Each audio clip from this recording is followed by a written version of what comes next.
जय सर।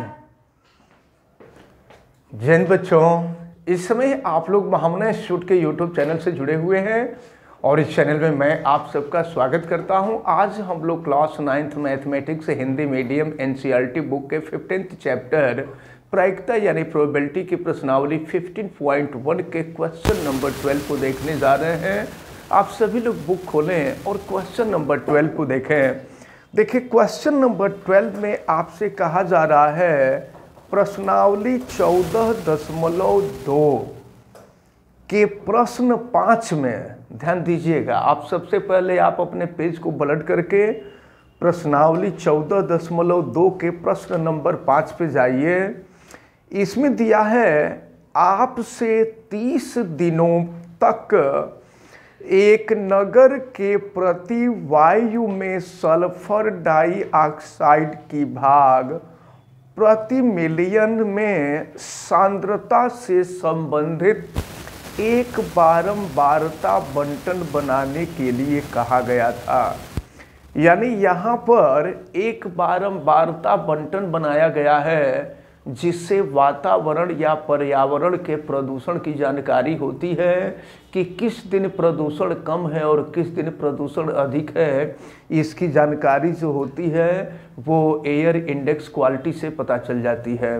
अब देखिए क्या दिया है, इस सारणी की सहायता से इसमें से किसी एक दिन अंतराल 0.12 से अंतराल 0.16 में सल्फर डाइऑक्साइड के सांद्रण होने की प्रायिकता ज्ञात करना है। 0.12 से देखिए 0.12 से 0.16 में सल्फर डाइऑक्साइड का सांद्रण होने की प्रायिकता आपसे पूछी जा रही है। तो सबसे पहले आपको ये देखना है कि टोटल 30 दिन के लिए किया गया है। 30 दिन के आंकड़े इकट्ठे किए गए हैं। तो जो कुल आंकड़ा होता है वो नंबर ऑफ सैंपल होता है और नंबर ऑफ सैंपल आपको दिया है 30। कुल आंकड़े दिए गए हैं। आपसे पूछा जा रहा है कि 0.12 से 0.16 में सल्फर डाइऑक्साइड के सांद्रण होने की प्रायिकता आपको देखना है कि 0.12 से 0.16 के बीच में कितनी जगह प्रायिकता है जिसको हम लोगों को यहाँ गिन करके नोट कर लेना है।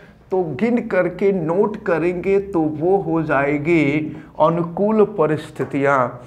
तो इनको नोट करना है कि 0.12 से 0.16 में कितने दिनों की संख्या है। तो अगर हम देखें यहाँ पर तो अंतराल हमसे कहा जा रहा है 0.12 से 0.16। इसका मतलब इन दोनों के बीच में, अगर इन दोनों के बीच में देखा जाए तो बुक में आप ध्यान से देखें केवल एक आंकड़ा मिल रहा है और वो तीसरी लाइन में मिल रहा है और वो है 0.13। यानी अनुकूल परिस्थितियां जो होंगी 1 होंगी और इस प्रकार इसकी जो प्रायिकता होगी वह NE/NS होगा। तो NE की वैल्यू 1 है और NS की जो वैल्यू है वो 30 है। यानी प्रायिकता हो जाएगी आपकी 1/30। इसी तरह से अगर हम क्वेश्चन नंबर 13 को देख लें तो देखिए क्वेश्चन नंबर 13 में आपको क्या दिया है। फिर देखिए इसमें भी दिया है प्रश्नावली 14.2 के प्रश्न 1 में। अब यहाँ भी पन्ना आपको पलट करके चलना होगा पीछे। प्रश्नावली 14.2 के प्रश्न नंबर 1 में आपसे एक कक्षा के 30 विद्यार्थियों के रक्त समूह से संबंधित बारंबारता बंटन सारणी बनाने के लिए कहा गया है। यहाँ भी टोटल छात्रों की जो संख्या है वो 30 है, यानी नंबर ऑफ सैंपल आपको दिया गया है 30। छात्रों की जो संख्या है वो 30 है। तो कक्षा से चुने गए एक विद्यार्थी का रक्त समूह AB होने की प्रायिकता, तो देखिए AB होने कितनी बार AB आया है। आप पहले क्वेश्चन नंबर 1 को देख लीजिए। क्वेश्चन नंबर 1 में आप देखें तो 1 बार, 2 बार और 3 बार आया है। तो यहाँ पर AB जो है 3 बार आया है, यानी अनुकूल परिस्थितियाँ जो होंगी वो 3 हो जाएंगे। तो अगर इसकी प्रायिकता हम देखेंगे तो ये प्रायिकता NE/NS हो जाएगा। NE की वैल्यू 3 है और NS की वैल्यू 30 है, और ये कट जाएगा, ये हो जाएगा आपका 1/10, यानी प्रायिकता 1/10 हो जाएगी। और इस प्रकार देखें ये क्वेश्चन नंबर 13 के साथ ये प्रश्नावली, और इस प्रश्नावली के साथ आपका जो बुक है ये बुक कंप्लीट होता है।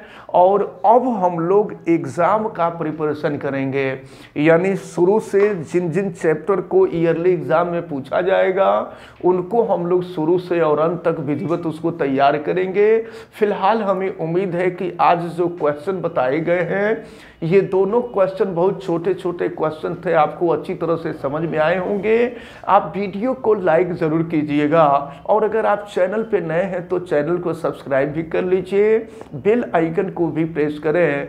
और अगर किसी प्रकार की कोई दिक्कत समझ में आती है तो आप हमें कमेंट करके ज़रूर बतावें। आप सभी लोगों का बहुत बहुत धन्यवाद। जय हिंद।